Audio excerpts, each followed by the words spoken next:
Hi everyone, my name is Talia, and I'm a high school ambassador level Girl Scout. I'm currently working on my Gold Award, which is the highest award you can earn in Girl Scouting. For my Gold Award, I'm working on a project called Growing Your Groceries, which aims to teach kids like you how to garden and grow your own food so you always have enough fresh and nutritious food to eat. Over the next few months, we'll be working together through videos like these so I can teach you to grow, monitor, and harvest your own fresh fruits and vegetables. Get excited because by the end of this, you will be able to eat plants that you grew yourself. This is our first of 5 lessons. Today, you will get to plant your own seeds and start monitoring their growth. But before we get into that, we have a quick activity about food deserts. Let's get going with our first activity on food deserts. Now, I'm not going to tell you what a food desert is quite yet, because I want to challenge you all to try to figure it out throughout this activity. Now go ahead and pause this video and pass out one copy of Worksheet 1, Food Deserts, to each student. When you get your paper, make sure you write your name on it, and then click play on this video once everyone has their paper.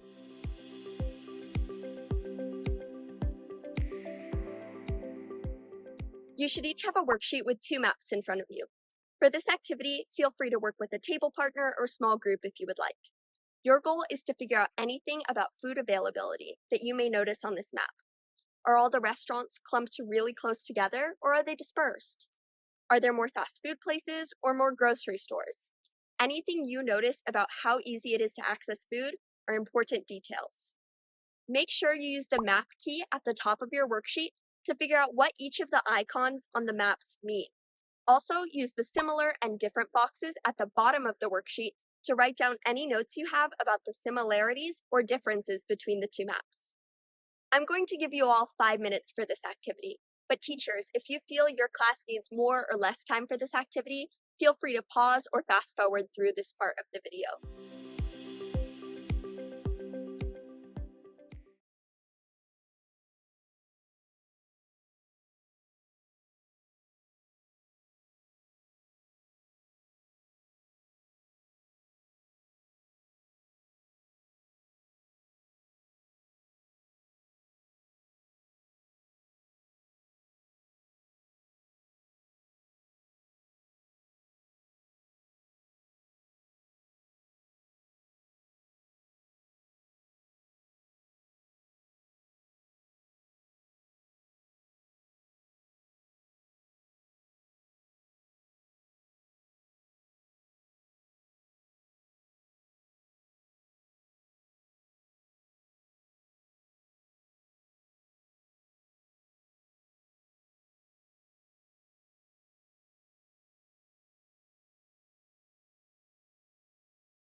I hope you all found some interesting similarities and differences between those two maps. Now it's time for a quick class discussion.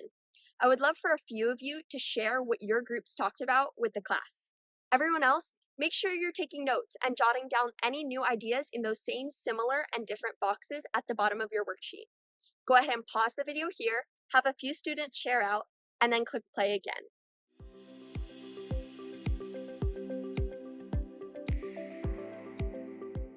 Now that you all have shared your ideas, I want to share a couple things I noticed. Did you notice that Map 1 had a lot more fast food than Map 2?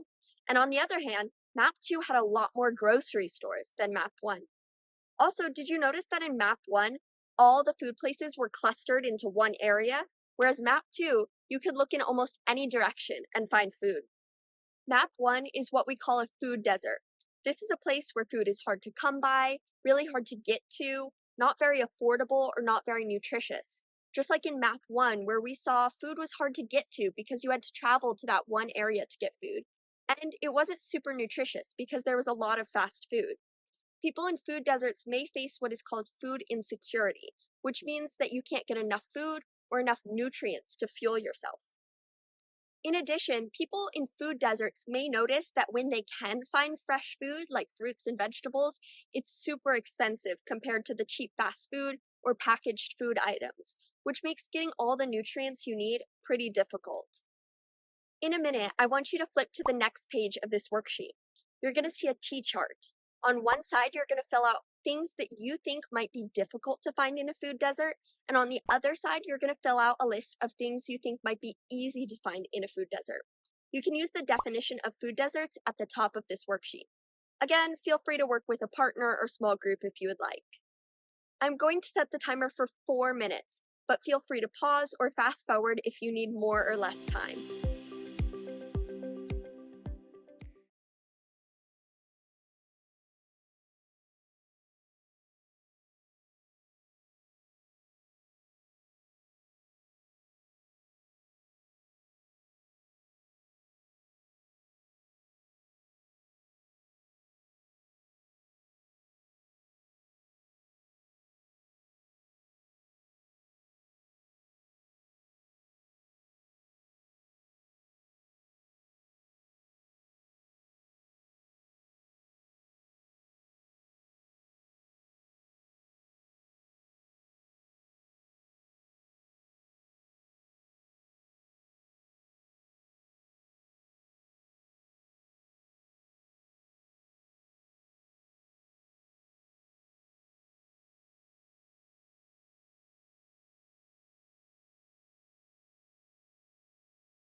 Now, I want you all to have a quick class discussion.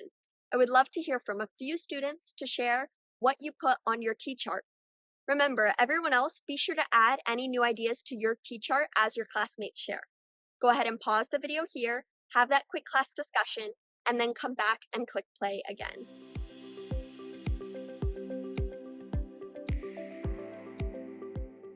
In a food desert, it tends to be much easier to find or afford packaged food, fast food, or even snacks rather than full meals or fresh food like meat, fruits, and vegetables.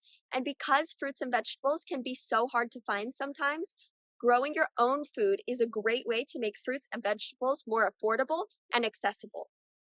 Starting today and over the next few weeks, I'm going to be teaching you how to grow and monitor your own fruits and vegetable plants so that fruits and vegetables can always be accessible to you. We're going to start the planting process right now in this next activity. At your school, you may be planting in pots or a garden, but either way, the planting process is the same. If you are planting in an in-ground garden or garden beds, make sure the area is clear of weeds or extra plants before we get going. Now I'm going to teach you the planting process. Once I'm done, you and your class will get to do these steps together. So make sure you're paying attention now so when it's your turn, you know what to do. Start with your soil. In a garden, lay the soil in an even, thick layer across the garden. If using pots, fill the pot most of the way up with soil, but not all the way to the top. Next up, it's time for the plants. We will be starting your plants from seed. You want to make sure you are using multiple seeds, so if some do not end up growing, you still have others that can grow. With your finger, poke a few small holes into the soil, just like this. You can space them out more if you are working in a larger garden, but be sure not to put them too close together. If your pot is much smaller, it's okay to just poke one hole. Next, we can add our seeds. If you are using large seeds like peas, put 1 to 2 seeds in each hole you created. If using smaller seeds like herbs or peppers, you can put 3 to 5 seeds in each hole you made. Now, take a little more soil to cover the top. Water is your next step. You want to put enough water so that all the soil is damp, but not so much water that there's a layer of water sitting on top of the soil. My soil was already a little wet, so you'll probably want to put in more water than I did to make sure your soil is wet all the way to the bottom. It's as easy as that. Now that you planted your plant, we want to make sure you remember what you planted. You can take a popsicle stick and write the type of seed you planted on the stick. Place that in your pot or next to the plant in your garden so you always remember what you planted. Don't forget to write your name on the back of the stick if you are planting in pots so you know which one is yours. Now, your plant is ready to grow. Let's recap and then it's your turn. Fill your pot or garden bed with soil. Poke holes in the soil for your seeds. Put a pinch of seeds in each hole. Cover those holes with a little more soil. Water your soil until it's thoroughly damp. Label your plant, and then you're done. Now, go ahead and make sure that if you planted in a pot, that you put those pots somewhere with a ton of sunlight. Now, you're going to get to do these steps on your own.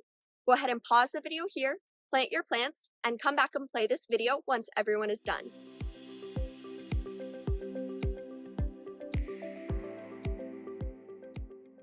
Congrats, you did it. You planted your very own seed. Over the next few months, we will be monitoring these seeds as they grow into full, mature plants.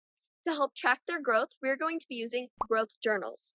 Go ahead and pause the video here, pass out one growth journal to each student, and make sure you write your name on it, and then come back and click play on this video.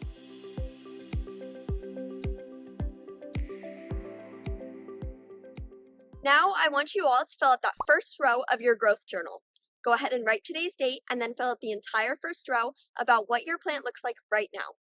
For now, you won't have too much to write because your plant is just a seed, but over the next few months, you'll be able to watch it grow taller and bigger. I'm going to set my timer for 4 minutes for this activity.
Great job today! You learned about food insecurity, planted your own seed, and started tracking its growth using your growth journal.